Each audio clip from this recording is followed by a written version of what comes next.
नमस्कार दोस्तों, मैं राहुल अग्रवाल आपका स्वागत करता हूं आरसीईटी की एक और महत्वपूर्ण क्लास के अंदर। जी हाँ दोस्तों, क्योंकि आज के इस क्लास के अंदर हम बात करने वाले हैं आरसीईटी के वो महत्वपूर्ण प्रश्न जो आपसे आरसीईटी के इस बार के एग्जाम के अंदर पूछा सकते हैं। तो बिना किसी देर के वीडियो को स्टार्ट करते हैं। आज की इस क्लास के अंदर मैं आपको यहाँ पर top 35 plus most important question बताऊंगा जो आपसे आरसीईटी के इस बार के एग्जाम के अंदर पूछा सकते हैं। सारे मोस्ट इंपोर्टेंट होंगे, इस बात को आप यहाँ पर याद रखना। एंड दोस्तों, इस क्लास के एंड में आप हमें ये बात जरूर बताना कि आपके कितने क्वेश्चन से हुए, ताकि हमें भी पता चले कि आपकी कितनी तैयारी मजबूत है और कितनी नहीं। ठीक है, तो दोस्तों बिना किसी तरीके इस क्लास को स्टार्ट करते हैं। दोस्तों चलते हैं आपका सबसे पहले क्वेश्चन पर। सबसे पहला क्वेश्चन आपसे क्या बोल रहा है? सबसे पहला क्वेश्चन आपसे बोल रहा है कि एमओसी का एक उदाहरण है, यानी कि आपको बताना है कि एमओसी पोर्टल का कौन सा आपको यहाँ पर एक उदाहरण दिया हुआ है, वो आपसे अब पूछा जा रहा है। दोस्तों एमओसी की फुल फॉर्म मैं आपको सबसे पहले बता देता हूँ, क्योंकि ये मोस्ट इंपोर्टेंट फुल फॉर्म है। एमओसी की फुल फॉर्म होती है मैसिव ओपन ऑनलाइन कोर्सेज। क्या होती है? Massive open online courses. And दोस्तों मैं आपको बता दूँ, ये जो पोर्टल होता है ना, वो एजुकेशन से रिलेटेड पोर्टल होता है। किससे रिलेटेड होता है? एजुकेशन से रिलेटेड पोर्टल होता है। दोस्तों अगर आपको इसका परफेक्ट आंसर भी नहीं पता है ना, तो दोस्तों मैं आपको बताता हूँ, आपको तुक्का कैसे लगाना है, यानी कि आपको अपना जो आंसर है वो किस प्रकार से टिक करना है। दोस्तों ऑप्शन बी के अंदर दिखा हुआ है ट्विटर। ठीक है, ट्विटर जो होता है वो सोशल मीडिया को एक उदाहरण होता है। तो ऑप्शन बी इनकरेक्ट होगा, क्योंकि एजुकेशन संबंधित नहीं है कि नहीं है? एड समय नहीं पता है, तो हम एक बार के लिए इसे छोड़ देते हैं। उसके बाद रखा है फेसबुक। फेसबुक भी आपको पता होगा सोशल मीडिया का उदाहरण नहीं होता, यानी कि ये भी हमारा आंसर नहीं होगा। ठीक है, ऑप्शन डी के बारे में बात करें तो दोस्तों ऑप्शन डी आपको यहाँ पर दे रखा है, तो आपको दे रखा है दोनों विकल्प बी एंड सी। तो दोस्तों बी एंड सी भी इसका आंसर नहीं है, तो दोस्तों ये हमारा आंसर नहीं हो सकता। बचा कौन सा ऑप्शन? ऑप्शन ए, जो कि हमारा क्या दिया हुआ था, एडक्स दिया हुआ था, यही हमारा करेक्ट आंसर है। ठीक है, इस प्रकार से आप यहाँ पर आंसर लगा के आओगे तो आपका आंसर जो है विद इन सेकंड आपका यहाँ पर सब सही हो जाएगा। ठीक है, चलते हैं आपका अगले क्वेश्चन पर। अगला क्वेश्चन आपसे यहाँ पर क्या बोल रहा है? अगला क्वेश्चन आपसे बोल रहा है कि क्लाइंट कंप्यूटर पर चलने वाला क्लाइंट एप्लीकेशन है जो वेब सर्वर से संपर्क करता है और सूचना के लिए अनुरोध करता है। यानी कि आपको बताना है कि ऐसा कौन सा सॉफ्टवेयर होता है, कौन सा एप्लीकेशन सॉफ्टवेयर है जो आप जैसे कोई भी चीज़ सर्च करते हो ना, तो वो वेबसाइट से यहाँ पर अनुरोध करता है, रिक्वेस्ट करता है कि आप जो है प्लीज़ इनको यहाँ पर क्या हो शो, और इनकी क्वेरी को आप यहाँ पर दूर करो। तो दोस्तों आपसे आप बोला जा रहा है कि ऐसा कौन सा प्लेटफॉर्म होता है, वो आपसे पूछा रहा है। सबसे पहला ऑप्शन रखा है वो आपको दे रखा है मॉडेम, नहीं ये इनकरेक्ट होगा। उसके बाद रखा है कीबोर्ड, ये भी इनकरेक्ट होगा। कीबोर्ड तो हार्डवेयर होता है, सॉफ्टवेयर होता ही नहीं है। वेब ब्राउज़र, वेब ब्राउज़र इसका आंसर हो सकता था, लेकिन दोस्तों वेब ब्राउज़र आपको यहाँ पर ज़रूर से वेबसाइट खोज के देता है, लेकिन दोस्तों किसके बिना? वेब ब्राउज़र किसके बिना अधूरा है? इंटरनेट के बिना। यानी कि ऑप्शन जो डी होगा ना, वो करेक्ट आंसर होगा। वेब ब्राउज़र क्यों नहीं आंसर हो सकता? क्योंकि वेब ब्राउज़र जो होता है वो इंटरनेट पर ही तो काम करता है। इंटरनेट जब तक काम नहीं करेगा, जब तक वेब ब्राउज़र काम नहीं करेगा, तो दोस्तों इसलिए हमारा ऑप्शन सी इनकरेक्ट होगा। ऑप्शन जो डी है वो करेक्ट आंसर है, इस बात को आप यहाँ पर याद रखें। ठीक है, चलते हैं आपका अगले क्वेश्चन पर। अगला क्वेश्चन आपसे पर क्या बोल रहा है? अगला क्वेश्चन आपसे बोल रहा है कि जीमेल में कंपोज पर क्लिक करके, दोस्तों आपसे बोला जा रहा है कि कंपोज पर क्लिक करके क्या आता है, वो आपसे पूछा जा रहा है। सबसे पहला ऑप्शन रखा है वो आपको रखा है आप ईमेल देख सकते हैं। उसके बाद रखा है आपको यहाँ पर एक ईमेल संदेश लिख सकते हैं। उसके बाद रखा है आपको यहाँ पर आप दुर्भावनापूर्ण ईमेल देख सकते हैं। उसके बाद रखा है आपको यहाँ पर आप भेजे गए ईमेल देख सकते हैं।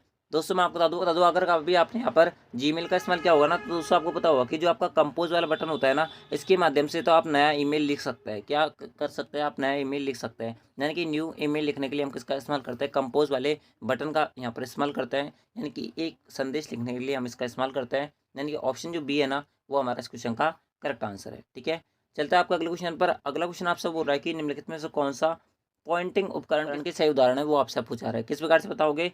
पॉइंटिंग उपकरण वो होता है जो आपकी कर्सर की तरह काम करते हैं ना, वो सारे पॉइंटिंग उपकरण होता है, इस बात को ध्यान रखना। अब आपको यहाँ पर आंसर किस प्रकार से लगाना है वो भी मैं आपको बता देता हूँ। ट्रैक बॉल हमें नहीं पता, टच पैड ये भी हमें नहीं पता एक बार को। माउस, हमें माउस को तो पता है ना, माउस कर्सर की तरह काम करता है, यानी कि ये वाला आंसर हमारा हो सकता है। मदरबोर्ड और प्रोसेसर, प्रोसेसर हमारा आंसर हो ही नहीं सकता किस प्रकार से, तो ये आंसर नहीं होगा। मॉनिटर तो आउटपुट डिवाइस होता है, यानी कि हार्डवेयर की तरह काम करता है, तो ये भी आंसर नहीं होगा। उसके बाद दे रखा है आपको पास हार्ड डिस्क ड्राइव, ये तो स्टोरेज करने का काम आती ही नहीं आती, बिल्कुल आती है। यानी कि कौन सा बचा ऑप्शन? ऑप्शन ए, ये करेक्ट आंसर। ठीक है, इस प्रकार से आप यहाँ पर आंसर लगा के आओगे जब आपको कुछ इसका परफेक्ट आंसर नहीं पता है। अगर आपको परफेक्ट आंसर पता है तो आप डायरेक्ट लगा सकते हो। ठीक है, चलते हैं आपका अगले क्वेश्चन पर। अगला क्वेश्चन आपसे बोल रहा है कि आप निम्नलिखित में से कौन सा शब्द एमएस वर्ड से संबंधित नहीं है, यानी कि कौन सा एमएस वर्ड के अंदर आपको देखने को नहीं मिलता, वो आपसे पूछा रहा है। सबसे पहला ऑप्शन रखा है क्लिप आर्ट, बिल्कुल मिलता है। हेडर एंड फुटर, इसका भी इस्तेमाल मिलता है, यानी कि ये वाला ऑप्शन में मिलता है, लेकिन प्रेजेंटेशन नहीं मिलता। बुकमार्क एंड हाइपरलिंक, ये भी मिलता है। प्रेजेंटेशन किस में मिलता है? पावर पॉइंट में। ठीक है, पावर पॉइंट के अंदर क्या मिलता है? प्रेजेंटेशन मिलता है, यानी कि ऑप्शन जो सी है वो करेक्ट है। अगला क्वेश्चन, अगला बोल रहा है आपसे यहाँ पर इंटरनेट की गति को मापने के लिए इकाई का सही विकल्प चुनना है। यानी कि कौन सी के अंदर आप जो है इंटरनेट की स्पीड माप सकते हो, कौन सी यूनिट के अंदर, वो आपसे पूछा रहा है। सबसे पहला ऑप्शन रखा है बीपीएस, बिल्कुल माप सकते हैं, इसकी फ्लो होती है बिट पर सेकंड। उसके बाद रखा है केबीपीएस, इसके अंदर भी नाप सकते हैं, इसकी फ्लो होती है किलोबाइट पर सेकंड। जीबीपीएस इसके अंदर भी नाप सकते हैं, इसका फ्लो होता है गीगाबाइट पर सेकंड। यानी कि ऑप्शन जो डी होगा ना वो करेक्ट आंसर होगा। इसके अलावा एक होता है आपका यहाँ पर एमबीपीएस, मेगाबाइट पर सेकंड। इस बात को आप यहाँ पर याद रखना, ठीक है। चलते हैं आपका अगले क्वेश्चन पर। अगला क्वेश्चन आपसे यहाँ पर क्या बोल रहा है, अगला क्वेश्चन आपसे बोला है कि निम्नलिखित में से किसकी भंडारण क्षमता सबसे अधिक है, यानी कि किसके अंदर आप जो है सबसे ज़्यादा स्टोरेज कर सकते हो, यानी कि स्टोरेज किसके अंदर सबसे ज़्यादा होता है, वो आपसे पूछा रहा है। सबसे पहला ऑप्शन रखा है वो आपको रखा है CDR, उसके अंदर रखा है CDRW, उसके अंदर रखा है DVD, उसके अंदर रखा है ब्लूरे डिस्क। दोस्तों मैं आपको बता दूँ, इनकी जो इकाई है ना कहीं यानी कि इनकी जो स्टोरेज सर्विस होती है ना वो कहीं कम होती है। सबसे ज़्यादा किसकी होती है, वो होती है ब्लूरे डिस्क की। क्यों? क्योंकि हार्ड डिस्क की तरह काम करती है, और हार्ड डिस्क आपको पता होगा कि 2 TB की भी आती है तो 5 TB की भी आती है। जो आपके यहाँ पर सबसे ज़्यादा क्या होती है, स्टोरेज डिवाइस होती है। इस बात को ध्यान रखना, यानी कि ऑप्शन जो डी होगा ना वो हमारा इस क्वेश्चन का करेक्ट आंसर होगा। CDR की फ्लॉम होती है कॉम्पैक्ट डिस्क रीडेबल, और DVD की फ्लॉम होती है डिजिटल वीडियो डिस्क या फिर डिजिटल वर्सेटाइल डिस्क।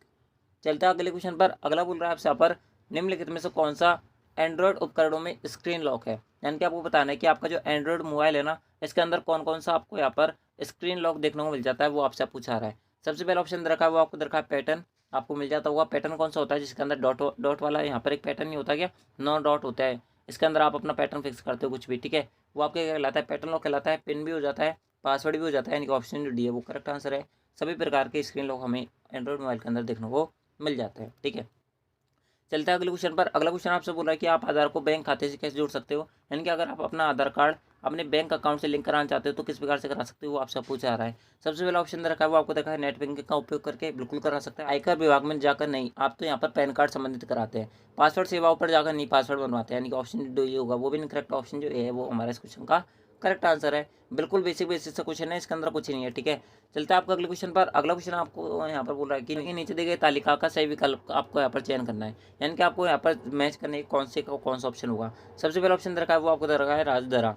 राजधारा जो होती है ना वो मैं आपको बता दूँ क्या होता है, वो आपके यहाँ पर एक राजस्थान GISS होता है, GISSDSS ये होता है। थोड़ा सा यहाँ पर मिस्टेक हो रखा है, यहाँ पर आएगा राजमेघ, राजमेघ फिर यहाँ पर आएगा क्यू, ये नहीं आएगा, यहाँ पर क्या आएगा, राजमेघ एक साइड है और क्यू एक साइड है, ठीक है। मैं लिख देता हूँ इसको क्लियर, ठीक है।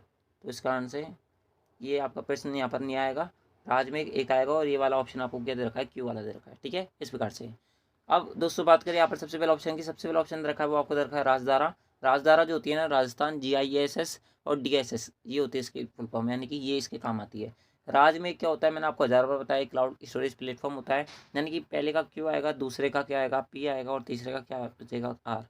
QPR ये यहाँ पर क्या आना चाहिए, आपका यहाँ पर सिक्वेंस आना चाहिए।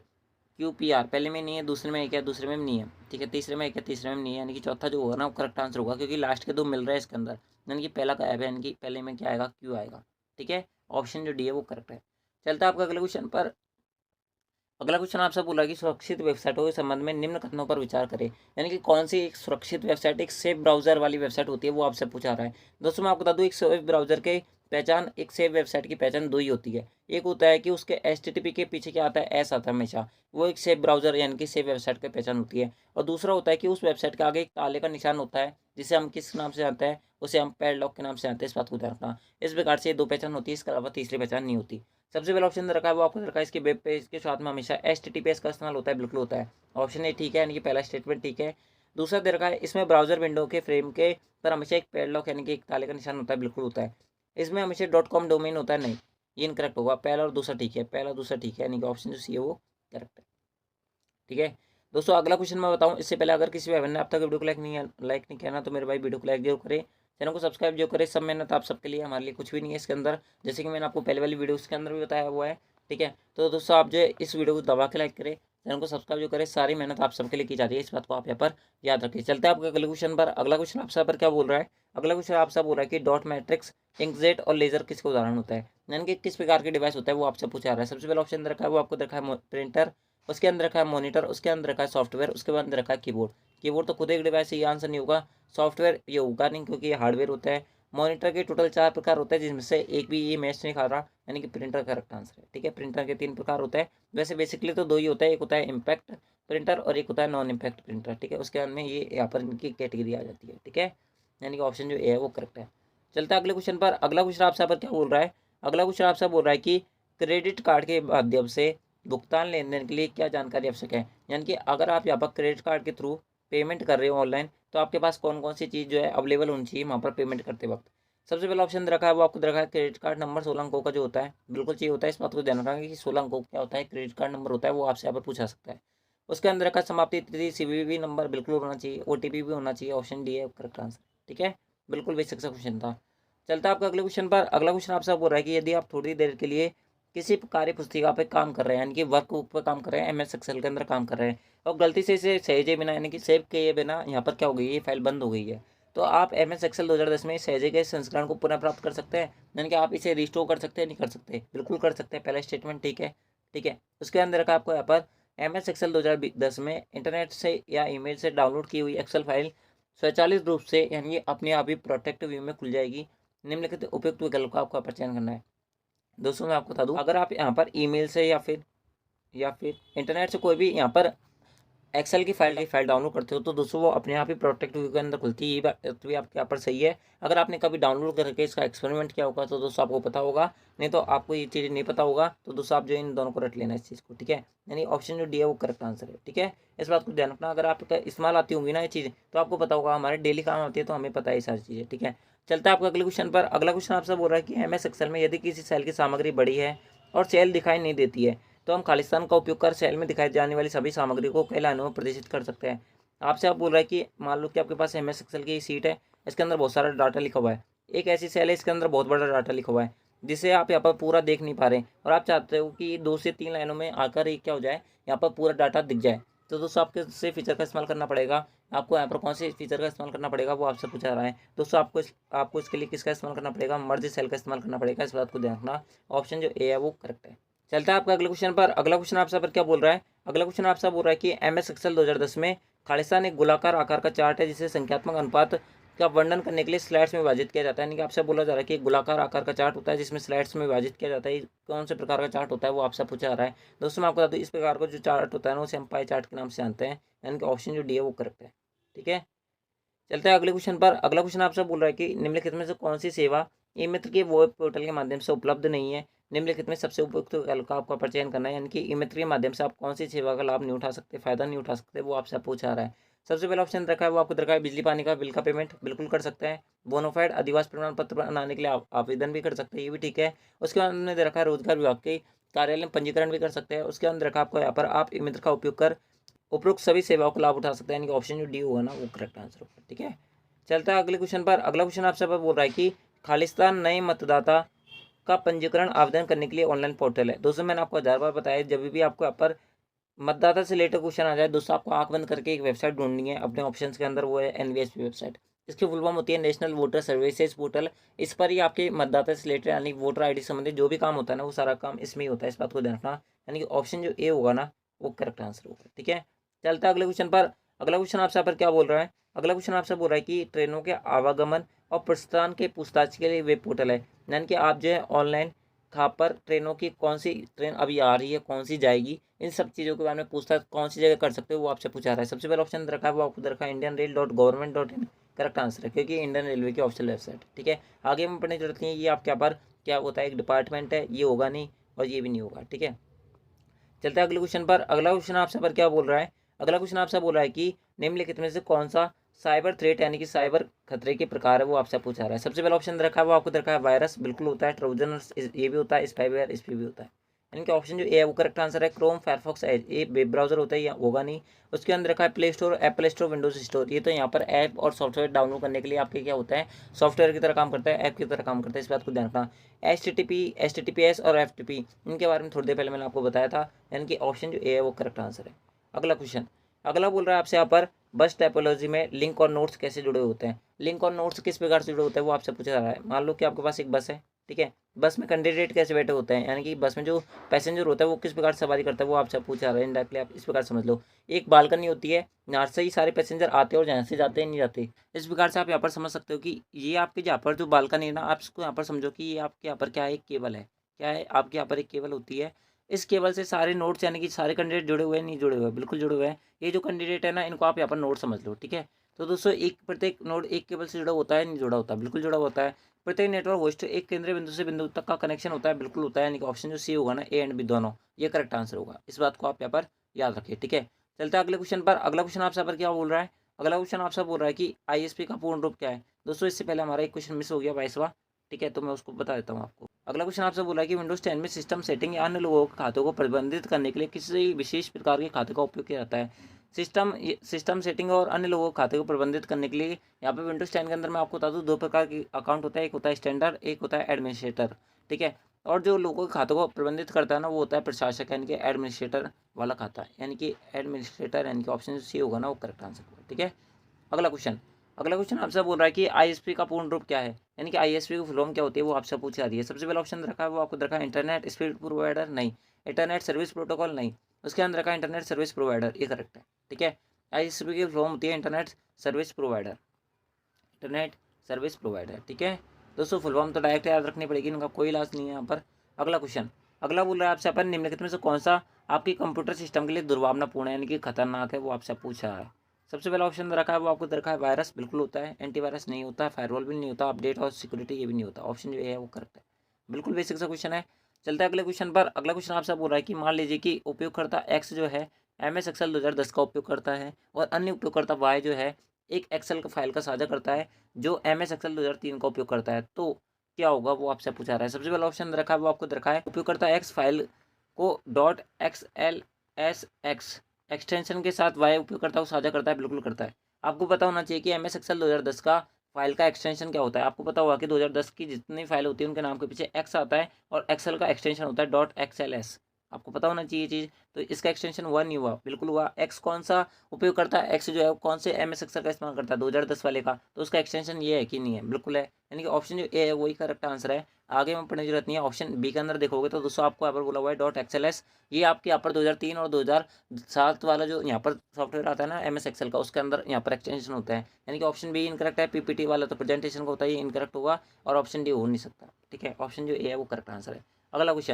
अगला बोल रहा है आपसे यहाँ पर विंडोज 10 में सॉफ्टवेयर इंस्टॉल नहीं किया जा सकता। आपसे आप बोला जा रहा है कि विंडोज 10 में आप किस प्रकार से सॉफ्टवेयर इंस्टॉल नहीं कर सकते। सबसे पहला ऑप्शन रखा है वो आपको दे रखा है सीधे इंटरनेट के थ्रू, बिल्कुल कर सकता है, इंटरनेट के माध्यम से सब कुछ इंस्टॉल होता है। विंडोज स्टोर से कर सकते हो। विंडोज स्टोर क्या होता है, जिस प्रकार से आपके मोबाइल में ऐप स्टोर है ना, जहाँ से आप जो है कोई भी सॉफ्टवेयर यानी कि कोई भी ऐप वगैरह इंस्टॉल, कोई भी गेम वगैरह इंस्टॉल और अनइंस्टॉल करते हो ना, इस प्रकार से कंप्यूटर के अंदर कौन सा होता है, विंडोज स्टोर होता है। तो इस माध्यम से भी कर सकता है, CD DVD पेन ड्राइव का इस्तेमाल करके भी कर सकता है। लेकिन दोस्तों वर्ड फाइल का उपयोग करके हम किसी भी प्रकार से यहाँ पर सॉफ्टवेयर इंस्टॉल नहीं कर सकते। क्यों नहीं कर सकते, क्योंकि इसका इस्तेमाल तो हम यहाँ पर डॉक्यूमेंट बनाने का काम करता है, ठीक है, यानी डॉक्यूमेंट बनाने के लिए करता है, ठीक है, ध्यान रखना। इनका ऑप्शन जो डी है वो करेक्ट आंसर। अगला अगला बोल रहा है आपसे यहाँ पर MS पावरपॉइंट 2010 में अगर आप प्रस्तुति को समाप्त करना चाहते हैं तो आपको दबाना होगा, यानी कि अगर आप अपने जो प्रेजेंटेशन जो चल रही है वर्तमान, अगर आप इसे यहाँ पर एंड करना चाहते हो और आप इससे यहाँ पर आउट होना चाहते हो तो आपको कौन सा बटन दबाना पड़ेगा अपने कीबोर्ड के अंदर, वो आपसे पूछा रहा है। दोस्तों मैं आपको बता दूं, अगर आप अपनी प्रेजेंटेशन को यहाँ पर एंड करना चाहते हो ना, तो दोस्तों आपको यहाँ पर एस्केप कुंजी दबानी पड़ती है। कौन सी कुंजी, एस्केप कुंजी, एस्केप बटन दबानी पड़ती है, यानी कि ऑप्शन जो ए होगा ना वो करेक्ट आंसर होगा। इस बात को आप यहाँ पर याद रखना, ठीक है।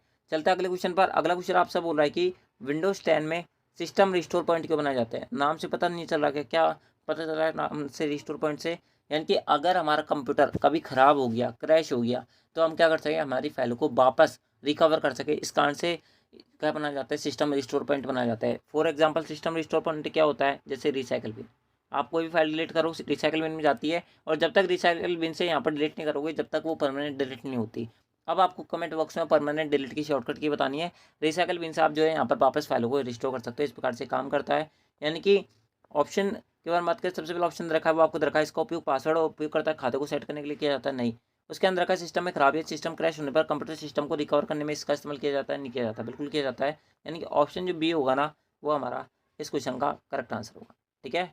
ऑप्शन जो बी है वो करेक्ट आंसर है। अगला अगला बोल रहा है आपसे यहाँ पर एक दस्तावेज में एक नया पैराग्राफ दर्ज करने के लिए खालिस्तान कुंजी दबाए, यानी कि अगर आप अपने यहाँ पर डॉक्यूमेंट के अंदर नया पैराग्राफ इंसर्ट करना चाहते हो तो किस प्रकार से कर सकते हो। सबसे पहला ऑप्शन रखा है वो आपको देगा कंट्रोल, नहीं, ये तो अकेले कभी काम नहीं करती। कंट्रोल के साथ जब तक आप दूसरी कुंजी नहीं दबाओगे जब तक ये काम नहीं करता है, यानी कि कौन सी कुंजी होती है, ये आपके यहाँ पर विशिष्ट कुंजी की श्रेणी में आती है, स्पेसिफिक कुंजी की श्रेणी में आती है, इस बात को ध्यान रखना, ठीक है।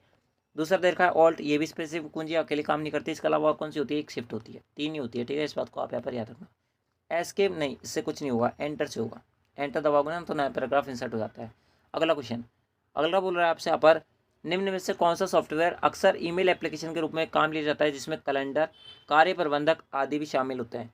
दोस्तों ईमेल एप्लीकेशन के बारे में मैंने आपको 1000 बार बताया। अगर आपको यहाँ पर ईमेल से संबंधित कोई क्वेश्चन पूछा जाए और ऑप्शन के अंदर आउटलुक दे रखा हो ना, तो वही हमारा करेक्ट आंसर होगा, यानी कि MS आउटलुक करेक्ट आंसर। ठीक है दोस्तों, अगला क्वेश्चन मैं आपको बताऊं इससे पहले अगर किसी भाई बहन ने, मेरे भाई बहन ने अगर वीडियो को लाइक नहीं किया ना, तो मेरे भाई वीडियो को लाइक जो करे, चैनल को सब्सक्राइब जो करे, क्योंकि कोई भी चैनल द्वारा आपको PDF प्रोवाइड नहीं करवाई जाती, इस बात को ध्यान रखना। मैं आपको PDF भी दे रहा हूँ, नोट्स भी दे रहा हूँ, वीडियो एज ए टेस्ट के रूप में प्रोवाइड करवा रहा हूँ, इतने अच्छे से समझाने का ट्राई कर रहा हूँ। मैं आपको ये भी बता रहा हूँ कि अगर आपको क्वेश्चन से वहाँ पर नहीं आए तो आपको तुक्का किस प्रकार से लगा के आना है, ताकि आपके यहाँ पर नंबर ना कटे, यानी कि आपके सही होने के चांसेस जो है यहाँ पर कम से कम 80% हो जाए उन क्वेश्चन के अंदर। तो आपको ये तो मैं आपको बता रहा हूँ ना, कोई चैनल नहीं बताता, तो आप यहाँ पर ध्यान रखिए। इसलिए अगर आप किसी भाई ने अब तक वीडियो को लाइक नहीं किया तो वीडियो को लाइक जो करें, चैनल को सब्सक्राइब जो करें। ठीक है, PDF के लिए आप जो है टेलीग्राम चैनल को ज्वाइन कर लेना, वहाँ से PDF जो है वो आपको रेगुलर मिल जाएंगे। ठीक है, अगला क्वेश्चन, अगला बोल रहा है आपसे यहाँ पर वाईफाई का पूर्ण रूप क्या है, यानी कि वाईफाई की फुल फॉर्म क्या होती है, वो आपसे पूछ आ रही है। सबसे पहला ऑप्शन रखा है वो आपको रखा है वायरलेस फिडेलिटी, ये करेक्ट आंसर होगा। वायरलेस फैक्ट्री नहीं होता, वायर फायर भी नहीं होता, वायरलेस वक्स फाइन भी नहीं होता, यानी कि ऑप्शन डी भी incorrect. Wireless Fidelity correct answer होगा, बचपन में आपने बहुत पढ़ी होगी फुल फॉर्म तो। ठीक है, अगला क्वेश्चन, अगला बोल रहा है आपसे यहाँ पर EPDS के संदर्भ में PDS की फुल फॉर्म क्या होती है। EPDS की फुल फॉर्म में आपको बता देता हूँ ताकि आपको कोई भी कंफ्यूजन ना रहे। EPDS के भी वहाँ पर फुल फॉर्म पूछ लेता है। EPDS की फुल फॉर्म होती है इलेक्ट्रॉनिक पब्लिक डिस्ट्रीब्यूशन सिस्टम। क्या होती है? Electronic public distribution system. Electronic public distribution system होगा। आपसे यहाँ पर कुछ अंदर केवल PDS पूछ रहा है, तो PDS की फुल फॉर्म होगी public distribution system. Option C correct है।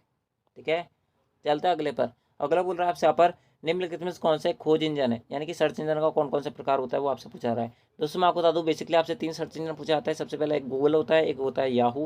मैं आपको सारे सर्च इंजन एक जगह बता रहा हूँ। एक याहू होता है और एक जो होता है वो आपके यहाँ पर बिंग होता है। बिंग जो है वो आपके यहाँ पर माइक्रोसॉफ्ट द्वारा लॉन्च किया गया है, इस बात को आप यहाँ पर याद रखना। गूगल भी होता है, फायरफॉक्स नहीं होता, फायरवॉल भी नहीं होता, एंटीवायरस भी नहीं होता। ऑप्शन ए करेक्ट है। ठीक है, चलते हैं अगले पर। अगला बोल रहा है आपसे यहाँ पर विंडोज 10 डेस्कटॉप पर निम्नलिखित में से कौन सा नहीं देखा जा सकता, यानी कि विंडोज 10 के डेस्कटॉप पर आपको कौन सा बटन देखने को नहीं मिलता, वो आपसे आपको पूछा रहा है। सबसे पहला ऑप्शन रखा है वो आपको रखा है स्टार्ट बटन, यानी कि प्रारंभ बटन बिल्कुल मिलता है। टास्क बार मिलता है। टास्क बार क्या होता है? ये आपके यहाँ पर विंडोज 10 का डेस्कटॉप खुला हुआ है, कंप्यूटर ऑन होने पर सबसे पहले जो विंडो खुलती है ना, वो उसे हम डेस्कटॉप बोलते हैं, इस बात को ध्यान रखना। उसके नीचे एक पट्टी आती है जहाँ पर आपका स्टार्ट का बटन होता है, जहाँ टाइम वगैरह दिखता है, वो क्या कहलाता है? टास्क बार कहलाता है। टास्क बार भी होती है, आइकन भी होता है, टच पैड नहीं होता। टच पैड किस में आता है? बाय डिफॉल्ट लैपटॉप्स के अंदर आता है। अगला question, last time final question है, इससे पहले वीडियो को लाइक जरूर करें। अगला क्वेश्चन आपसे बोल रहा है कि खालिस्तान MS वर्ड 2010 में बनाए गए फाइल का डिफॉल्ट नेम है, यानी कि अगर आप MS वर्ड के अंदर कोई बाय डिफॉल्ट फाइल बनाते हो तो कौन सा उसका एक्सटेंशन मिलेगा, आपको यहाँ पर पूछा रहा है। सबसे पहला ऑप्शन रखा है वो आपको रखा है वर्कबुक 1, करेक्ट आंसर होगा।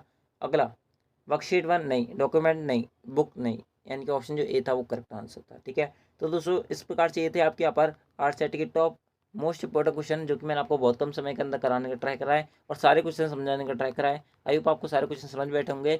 एंड दोस्तों अगर आपने इससे पहले वाली वीडियोस नहीं देखी तो उनको देख लेना, आपको इसी चैनल के प्लेलिस्ट में आप तक के सारी वीडियोस अपलोड मिल जाएंगी, आपको इसके अंदर कोई दिक्कत नहीं आने वाली है। अगर आपने पहले वाली वीडियोस नहीं देखी तो उनको जरूर देखें एंड दोस्तों अपने इस तरह को जरूर चेक करें। ठीक है, एंड दोस्तों बात करें PDF की, तो PDF आपको टेलीग्राम चैनल से मिलेगी, जैसे कि मैंने आपको थोड़ी देर पहले बताया। ठीक है, तो दोस्तों आज की इस क्लास के अंदर बस नहीं, आपके कितने क्वेश्चन से हुए इस क्लास के अंदर से आप जो कमेंट बॉक्स में हमें ये बात बताना मत भूलना। हर क्लास के अंदर आपको बतानी है ये बात कि आपके कितने क्वेश्चन से हुए, ताकि हमें भी आपके इस तरह का पता चलेगा इससे। ठीक है, तो दोस्तों आज की इस क्लास के अंदर बस इतना ही, मिलता है आपकी नेक्स्ट RCET वाली क्लास के अंदर। जब तक ले जय हिंद, जय भारत, जय Hindustan. Thanks for watching, thank you.